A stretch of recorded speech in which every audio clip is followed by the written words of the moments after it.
So close, yet so far for Team Dignitas there in game number 2 as Gen.G once again. And I think, you know, Dredd explained it very, very well there over at the commentary desk. It's like watching a ballet almost, with the focus on rotations and macro play coming out from both of these teams, which ultimately led to a Gen.G victory. It was really amazing stuff. I mean, Dignitas is one of the best teams at macro in the world. They always have been. Their late game decision-making totally strong. It has been for the beginning of Heroes of the Storm history. But the things that the commentators highlighted, like these rotations around the map, just trying to use that catch-up experience to even it out, they were so far behind and they were able to get up right even just by making all these really cool small plays. Dignitas wasn't just falling down and dying either. They were rotating to try to get that mid-keep. They were threatening all sorts of rotational setups in the bush to make sure if Gen.G was going to rotate in that direction, they'd get ambushed. So Dignitas played a great game too, but Gen.G was just one step ahead. I think their map, their picks, their draft, you were very confident and comfortable with it. I mean, we were looking at it and going, yeah, that's a great draft, but it still is the beast that is known as Gen.G, right? And I feel like there's a lot of questions now to be asked as to where this series goes. I feel like if you're looking at the map picks, for Dignitas, given that they're going to have the choice of first pick or first ban, it's like, well, if you're going to go for that map pick, well, it's going to be Tales of Doom. Hey, hang on a minute, Gen.G are very good at that as well, but then if you do give the map pick over to the side of Gen.G, then I'm assuming they're going to go for the Sky Temple, and you're not too good at Sky Temple. So I feel like it gets to a situation where Dignitas now are almost choked into getting a first pick. And this is kind of what we briefly spoke about just before we actually came back on here, is that if Dignitas isn't winning with that draft, where are they winning? This is brutal to see how Gen.G plays. So coming into the bracket, I actually thought that Dignitas would have it really rough against Gen.G, but the thing is, I still feel that they are constantly here, still improving from game to game, and it's actually visible. And now that they're going up against Gen.G multiple times, they are adapting pretty quickly. I'm not sure if it's enough to turn the series around. I actually highly doubt it. I think the Koreans are just a tad too strong. But if we are actually at any point a rematch, if for example Dignitas, let's say they fall into a lower bracket and make it through, then I feel in the next instance we would see a different match entirely. Because I think as good as Gen.G is, Dignitas is showing in every single game signs of life and signs of genius as well. All right, time to get into it. Game number 3 at the moment between Gen.G and Dignitas. Gen.G 2-0 at the moment, looking for one more victory to push them through to the winner bracket final. I like the first ban, Maev here, because I feel like Gen.G, they've dealt with this composition so well in Korea back in regular season, but against Dignitas, I think they actually did have some trouble with it in that early game, despite the fact they're well-versed against it. This is not, you know, your bottom tier of Korea team we're dealing with here. This is Team Dignitas, right?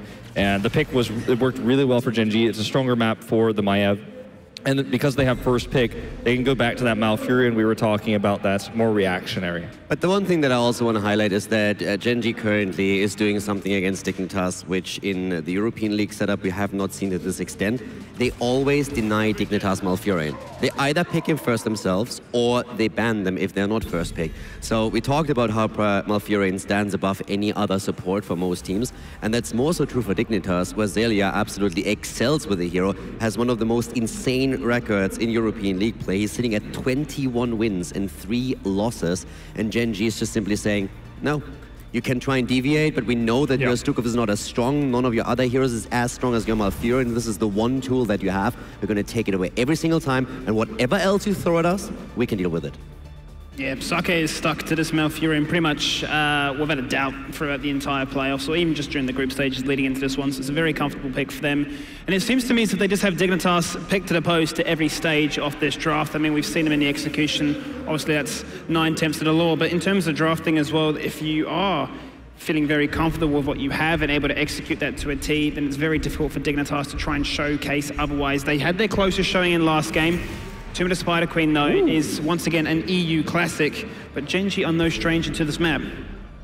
We see a lot of offlane Junkrat on this map because the map is obviously smaller than other battlegrounds, so you know, having a more traditional melee that really pushes the lanes quite hard is not as necessary on this battleground. That's why Dahaka's priority is obviously low in Korea on this battleground as well. We see the Stitches ban come out here as well, some respect there. But I think the Junkrat ban here isn't really going to gain Dignitas anything. I think it does kind of show that they're not entirely sure what to make of where Gen.G is going to take this draft. And I want to go back to those hammer bans because it feels the same way. It feels like Dignitas is banning things they know Gen.G is known for, but I don't think would necessarily run in these compositions. Like Hanzo with a Junkrat is pretty rare and uncommon in Korea.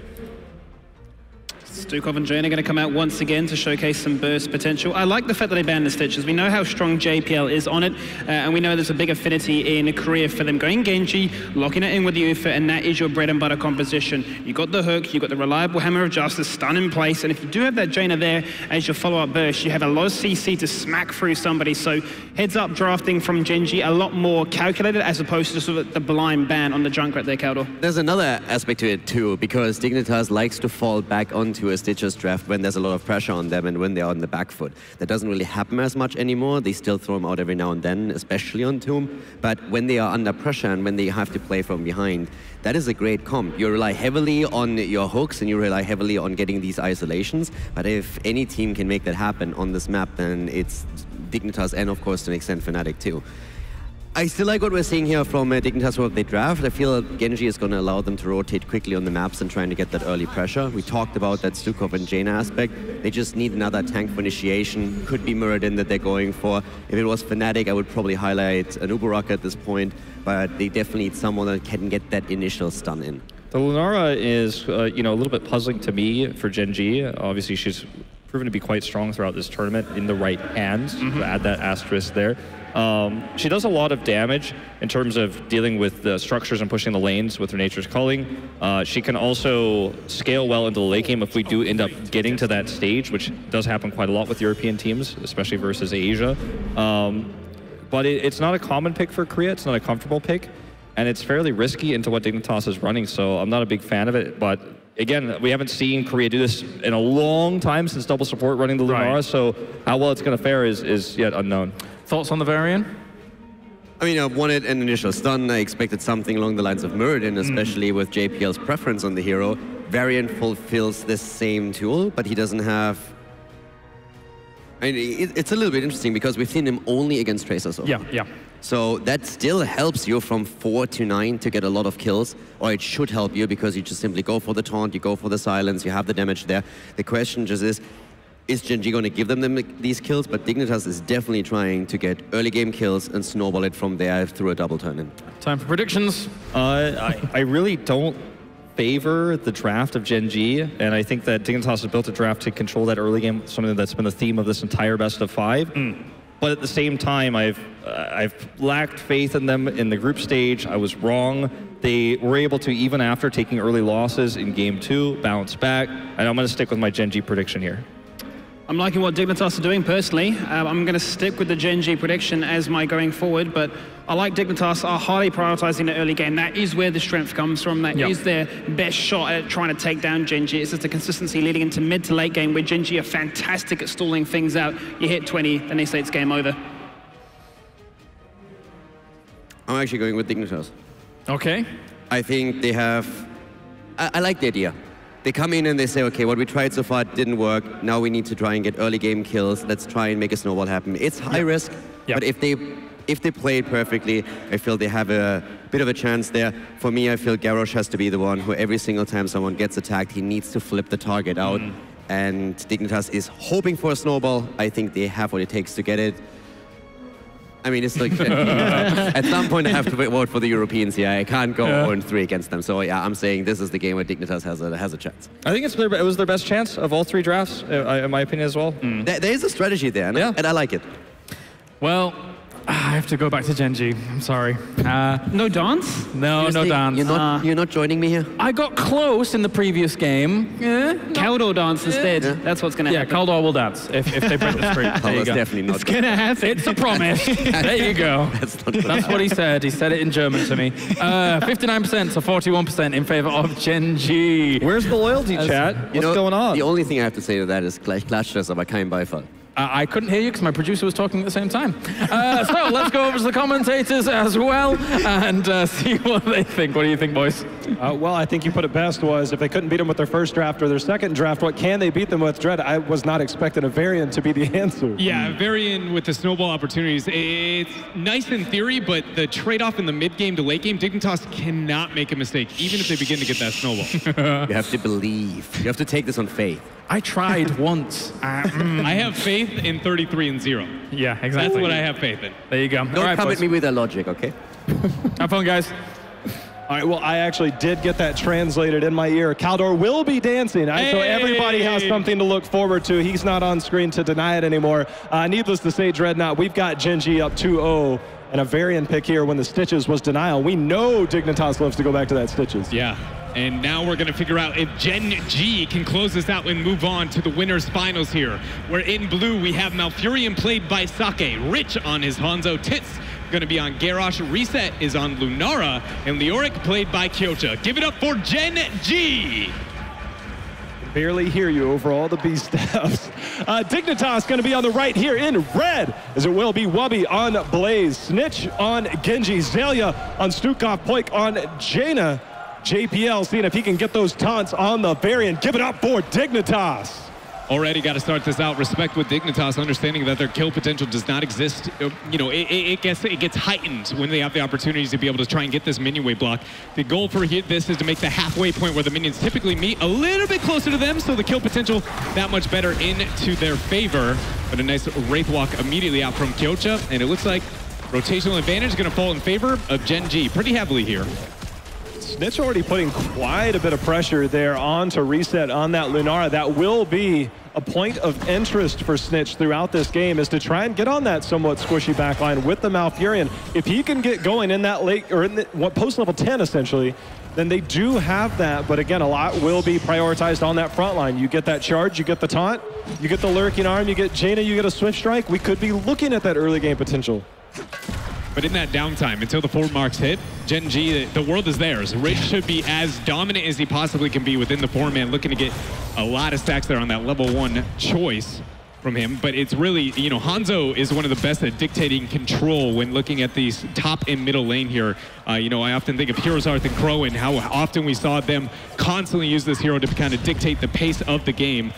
And with Dignitas in this trade-off, the biggest thing that I was concerned about is even if they get this snowball, their gems have to have so much value. Their sieging capability is near non-existent, so they need to be able to get those kills, and then more importantly, make something happen with the web weavers afterwards, which, generally speaking, when we're talking about variant, that just means more kills here, J-How. Yeah, and Lunara puts a huge slow on that, as does Hanzo. So as much as you want to achieve out of it, you have a lot of work to do from beginning of end of this game. So Lunara, Nature's Culling at level 4, as Wolf had alluded to, and then, you know, Hanzo likely to be explosive arrow here, but we have seen some players go into that scatter arrow at level 4 here on 2. Dignitas is one of the better teams in the world to be able to put rotational pressure into the off lane, and Kyocha onto Leoric is definitely one of the more vulnerable, and having Snitch on a Genji to be able to get that track down on that bottom half, which is why we constantly see Dignitas making that happen. When the 4 hits, I expect a different play coming out from them, again, to be able to match in that kill potential with the Jaina and friends, and this is where Dignitas is going to be able to, again, round that kind of curve, and we'll see how much kill potential they truly get, because for now, the wave clear and control in favor of Gen.G. It looks like they might try and do that behind a night camp, as we see Stukov and Jaina on that mini-map. They've started this. They should be able to push in under this. Nature's Culling was picked up, as was Explosive Arrow there for Hanzo. So we'll see if they can siege up underneath this, see if they can find an opportunity to get on to Test. Remember, that is a Garrosh, so every time that Blizzard comes down, that armor continues to go up. And Gen.G, they recognize, hey, well, you've got a camp pushing, we're going to try and get one of our own. Yeah, see if they can get it timed better here than Dignitas, or if Dignitas is able to stall it out. And in fact, perfect timing here from Gen.G. You know, I don't know why I expect any different coming out from a roster like this. Being able to stack it here onto the front wall, and actually in that off lane, Snitch, as I said, make the transfer down, and they get the kill. Very well done here for Dignitas. But Dignitas comp can't just have 1 to 2 kills. They absolutely need to snowball this game out of control. Almost as bad as we saw Gen.G snowball Dragonshire versus Team Dignitas. I think it's hard to really put into context just how much they have to do. Yeah. It is almost, I don't want to say it's impossible. This is Dignitas, but you're going up against a team that they like to kill you back. That's the problem, right? And so it's like, all right, well, you're going to get a kill. It's not going to go for free, so we'll see how that goes as we see Reset and team clearing up this top lane. Dignitas, 1 gem short of a potential, should have enough. They have enough now if they can get them turned in. So we see Leoric actually lost a handful in that bot lane, so Gen.G still a little ways to go. And I actually would really enjoy if Dignitas didn't force a turn-in very quickly here. Stick around because they got that kill on the bottom half. They have the gem rotation for a little bit longer here into their favor. But more importantly, it puts them in an opportunity to be able to wait it out and not get those early web weavers. The web weavers don't scale that effectively. And you and I talked about how much they need to make happen. So when they make that happen, dance around, look for a couple of kills with the Varian. And then if the, Gen.G gets that much closer or things like, then you may be able to get that snowball and, look for that force with the web weavers. For now, though, for an optimal time, as you and I have discussed many, many times, an optimal time is that 7.5 to level 8 mark. Yeah. Because then you can get walls, and the fort walls are what kind of propels you towards that level 10 there it is. And gets that snowball. And we see Poik, he's actually going to get interrupted by that Sonic arrow, but if they can get the turn in right around now to level 8, they can snowball, and you'll see right around they'll be even right around level 8. And if Dignitas is able to get those walls down, then they'll be shooting for 10. Right now, Gen.G not letting that happen. This is very well done by Dignitas to get that off-lane pressure to make sure things kind of don't snowball on that southern half of the map. Zalia get caught out with the groundbreaker, going to get flipped over. No kill potential yet, but the body blocks there. Rich with the scatter arrow, and fighting back is going to be Gen.G, Varian, and friends trying to make something happen. But it's actually, both of these compositions, especially Team Dignitas, if they're the initiators, things are okay. If they're getting initiated on, Varian and Stukov struggle heavily at turning around those fights. And I feel like it was showcased pretty well there. Yeah, a lot of it requires, you can't just have one element of that. You're not killing a Garrosh with just a Jaina.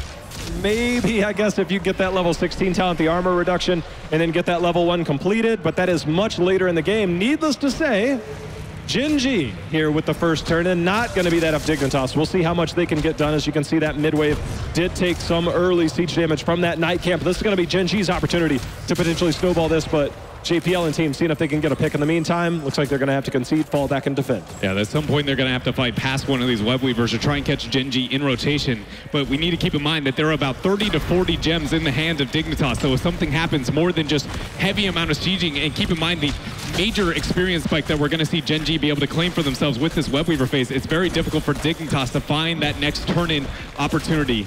And even more so, again, if we see any kind of kill opportunity. Interesting decision-making here with the rotations from Gen.G with more priority over to the mid lane.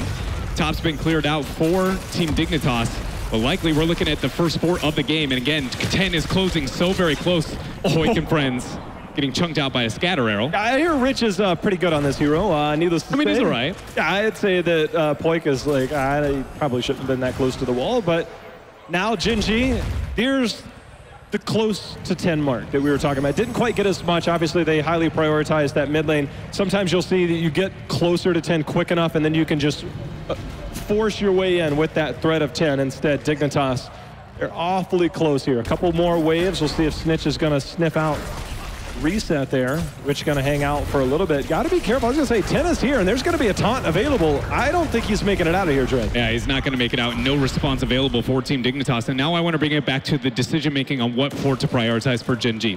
We talked about the lack of wave clear that Dignitas has, and we know that they need to be able to get a lot of kill potential and things of the like. At what point is that going to happen if middle is constantly controlled by Gen.G? There is only one area on the map that they can cycle through whatsoever, and Tomb of the Spider Queen, those are very predictable transitions. So it makes it a lot harder for Dignitas to get exactly what is necessary within their composition. That is true no matter what lane you choose, but without a doubt the most valuable for Gen.G is the mid lane. So it is one of those moments where, it's a bit different priority, but I feel like it's very, very justified considering Dig's comp. We're going to see if Dignitas can get that turn in. They are holding on to several gems. They have that night camp pressuring mid, but they need to get a turn, and they just need 8. It looks like Varian might be in position. Scatter arrow just going everywhere. The Sonic arrow out, going to stop him as well. So Dignitas still not able to. Scatter arrow chunking away at Varian. Snitch manning the front line, trying to see if he can find an opportunity, find some poke potential. But right now, Gen.G is giving Dignitas fits, and they are able to turn this in, and now Dignitas is they're going to have to deal with the camp middle themselves. Dig moving up. Reset with a nice amount of dismount there with the Thornwood Vine, but he's a bit isolated. Dig tries to capitalize. Dragon's Arrow, a nice route there, buys breathing room here for Gen.G. Taunt goes down onto Hanzo, but no kill potential with the Lurking Arm isn't there in time. Natural Agility gets him out of here. Snitch tries to make something happen, but he's immediately flipped. X-Strike used. Protect drop there. Kyoshi actually into the Frayed. and nobody drops there. Lots of fireworks, and Dignitas actually winning in the heroic count now. That is definitely something in their favor. So we see Bunker was not used, not needed. Camp going to be dealt with here in the mid lane. Again, a small advantage for Gen.G as they're starting to collect more and more gems, starting to get closer to a turn in themselves. But Dignitas desperately needs to gain some control over this battleground. They are sitting on 74 gems, 42 turned in. Only need 8 of those to go in. And Gen.G is just not having anything of it. We'll see if we get the taunt here, Dread. Yeah, but he's able to survive, at least for now. Massive shove actually stopped by the Indomitable. Wubby looking for a flank, 2-man gem propulsion, immediately going to get the Nature's Curse. Tisk goes ahead and flips him over, drops the Groundbreaker. Everybody gets into the bunker, throws out the flames, and Dignitas to get the kill. That's one way to start. They might be looking for more. Snitch, he's got to get out of danger first. You can see Rich aggressively moving forward there. Kyocha, see if he gets the lockdown, does have the Entomb, looking for an opportunity. Dragon Arrow available as well, but there's going to be the taunt. There's going to be the silence, and there's going to be Lior going down. Reset in trouble. There's going to be Snitch helping to get the takedown. And now all of a sudden, 3 members from Gen.G have fallen. Rich forced to use the Dragon Arrow just to survive their trip. And Dignitas has the moment to be able to get this turn in, and they are going to be able to siege and finally recover control here on Tomb of the Spider Queen. We've said it before, and we have to bring it up again, is now we got the first Web Weaver for Dig. It doesn't mean that suddenly this is back to even footing. They do not have a sieging composition. Yes, we are looking at later Web Weavers kind of scaling, but they need to be able to get that taunt combo or at least threaten heroics in the same manner we saw them do before the skirmish, and why they've been able to net profit here.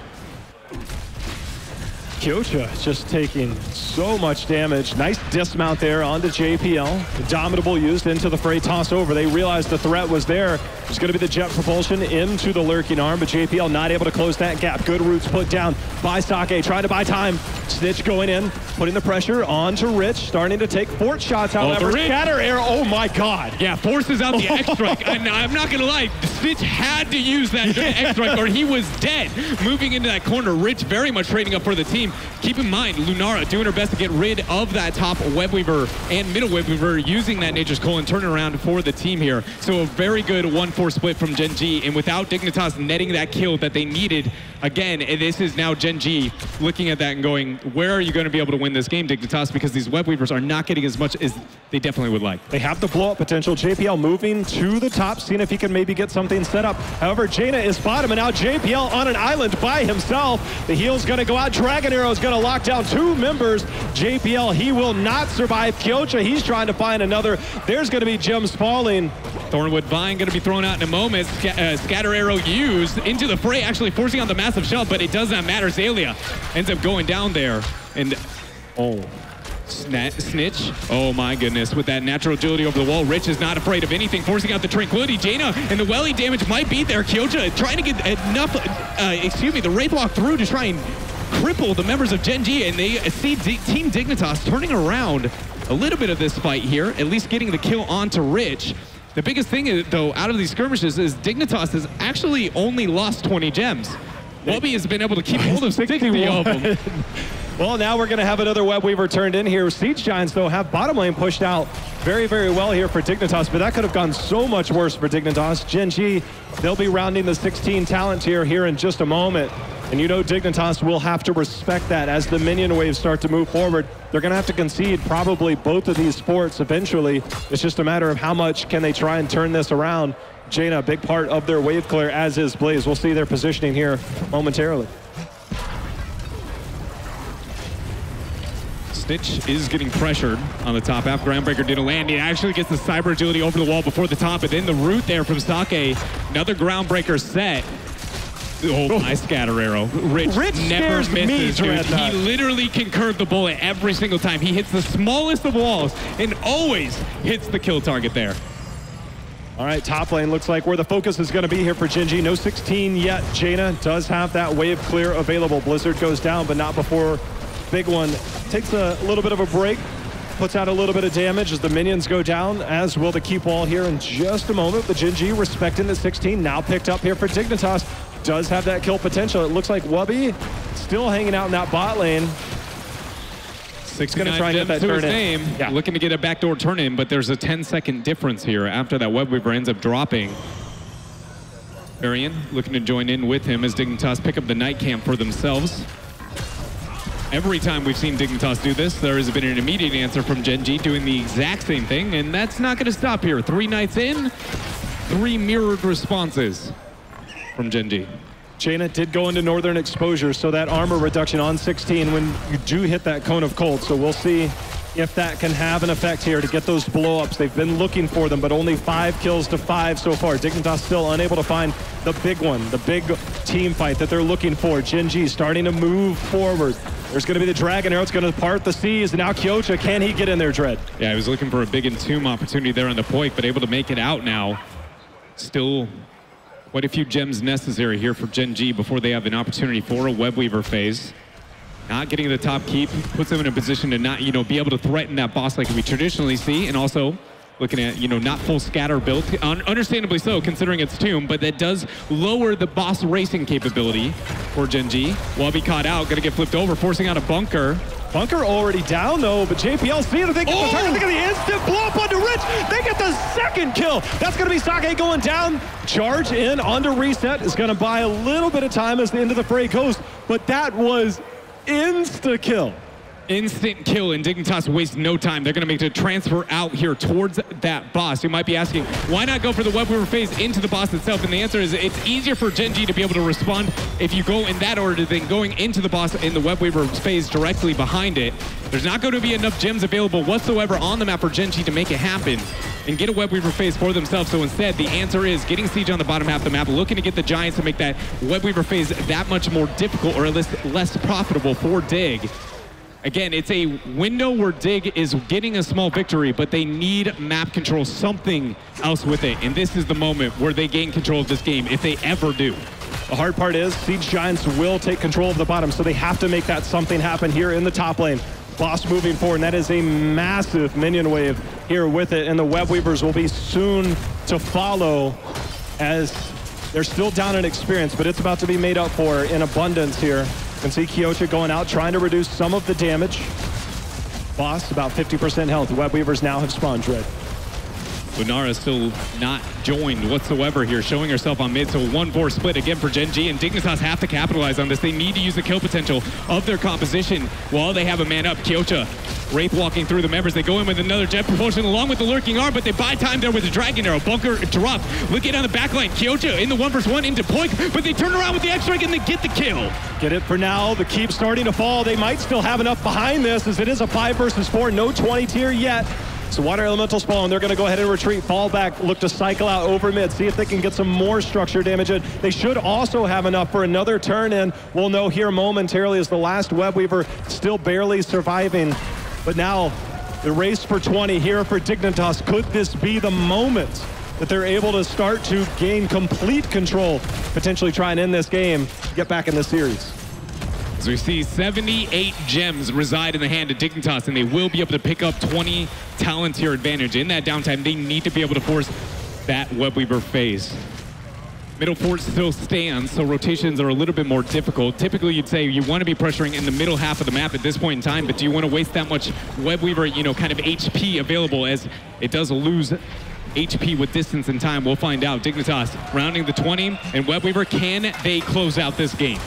They don't have a whole lot in reserve, so it's a matter of, do you go for it all here and then take a 20 versus 20? I'd say at minimum you need another keep out of this to say that you have control, because if you don't get a keep out of this or you don't end the game, I'd say that it probably wasn't worth it, and then Dignitas, they're just going to have to fight 20 versus 20 against this. Needless to say, Web Weavers are here. See what Dignitas can make happen. Not a 1-4 split, at least not quite yet. Leoric, the off-lane splitter this time. Snitch trying to capitalize, forcing out actually an Entomb there. Big win for Team Dignitas, as they're going to be able to claim this middle fort. Top Web Weaver sieging up, looking to get damage onto the core. Reset on that Lunara, looking to deal with that. Dignitas make their classic rotation now to the bottom half, looking to join this Web Weaver. And this is where Gen.G holds their stand and look to turn this fight, or Dignitas get a couple of kills and maybe win this game. 20 is picked up now for Gen.G. You can see Kyocha on the flank. Keep it on your mini-map. New York will be coming in. Taunt. Still 20 seconds. There's going to be the taunt. Can they get the blow up? There's going to be the damage. There's going to be the switch strike in. That's going to be kill number 1. But Poik is falling very, very low. The scatter arrow along with the heal there. Azalea able to get the health up for Poik and friends, so they hold on for now, but this Web Weaver has been effectively dealt with. 50 seconds before Garrosh joins back in. Kyocha questioning if he wants to advance, but Zaylia with that massive shove makes it a very clear answer. But Dignitas, are they going to stick around here over this bottom keep? Looks like they're going to turn their attention towards the night camp, maybe posture up with this on that mid keep. 33 seconds away before Garrosh is here. Wubby starting to clear the mid lane. Again, I feel they need to get another keep. They need to get more structural control because right now, Gen.G is still sitting on enough gems for turn, and it's going to be a while before Dignitas has that turn in. I'm not sure how I feel about this rotation either. Grabbing the night camp to be able to get pressure through mid, but that's not going to be enough, I think, to buy enough time here. Maybe it will be. Dignitas with that swift rotation end up getting the bottom keep to their name, and that is absolutely a colossal win that restores a lot of the macro pressure here. Now that they have both top and bottom keep down, the one lane that Gen.G's been focusing throughout mid is the only one that they really have any advantage in whatsoever. Dignitas in prime position to be able to close this out, but there are enough gems for Gen.G, not the same story in Dignitas. It's going to be a while. They're sitting about 23 gems short currently.